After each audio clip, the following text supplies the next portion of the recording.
Hello friends, அஸ்ஸலாமு அலைக்கும். நான் வந்து உருளைக்கிழங்கு ஃப்ரை பண்ணிவிட்டு மீதி உருளைக்கிழங்கு வந்து இது வந்து சம்சாவுக்கு மசாலா தடவிருக்கேன். சம்சா ஒரு மாடலாக போட்டிருக்கேங்க.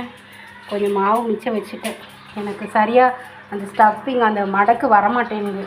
வாங்க நம்ம பொரிக்கிறத பார்க்கலாம். பிஸ்மில்லா.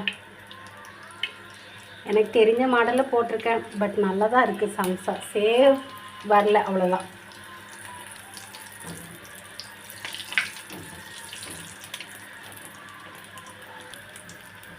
சம்சா ரெடி ஆகிட்டுங்க. வீட்லேயே சம்சா போட்டாச்சு.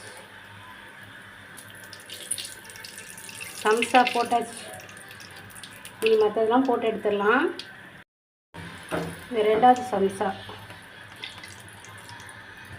இது இந்த ஓரங்களில் உள்ளதுங்க. அது சின்ன சின்ன ஸ்லைஸாக கட் பண்ணி போட்டாச்சு, பொரிச்சாச்சு. அப்படி சாப்பிட நல்லா இருக்குங்க. நல்ல மொறுன்னு சூப்பராக இருக்கும். அவ்வளோதான். எனக்கு 2, என் பொண்ணுக்கு 2 சம்சா போட்டாச்சு. வாங்க டீ குடிச்சிட்டு சம்சா சாப்பிட்லாம்.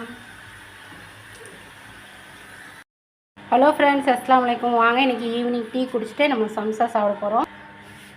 நல்லா வீட்டில் போட்ட ஸ்ட்ராங்கான இஞ்சி டீங்க. நம்ம எப்போதுமே இஞ்சி போட்டு தான் டீ குடிப்போம். அப்புறம் இது நான் சுட்ட சம்சா. எப்படி இருக்குது ஃப்ரெண்ட்ஸ்? இன்ஷா அல்லாஹ் 2 சம்சா வச்சுட்டேன். இதுதான் ஈவினிங் ஸ்நாக்ஸ். பிடிச்சிருந்தா லைக் பண்ணுங்கள், ஷேர் பண்ணுங்கள், கமெண்ட் பண்ணுங்கள். புதுசாக பார்க்குறீங்கன்னா சப்ஸ்கிரைப் பண்ணிக்கோங்க. இன்னொரு வீடியோவில் சந்திக்கிறேன். பாய். அஸ்ஸலாமு அலைக்கும்.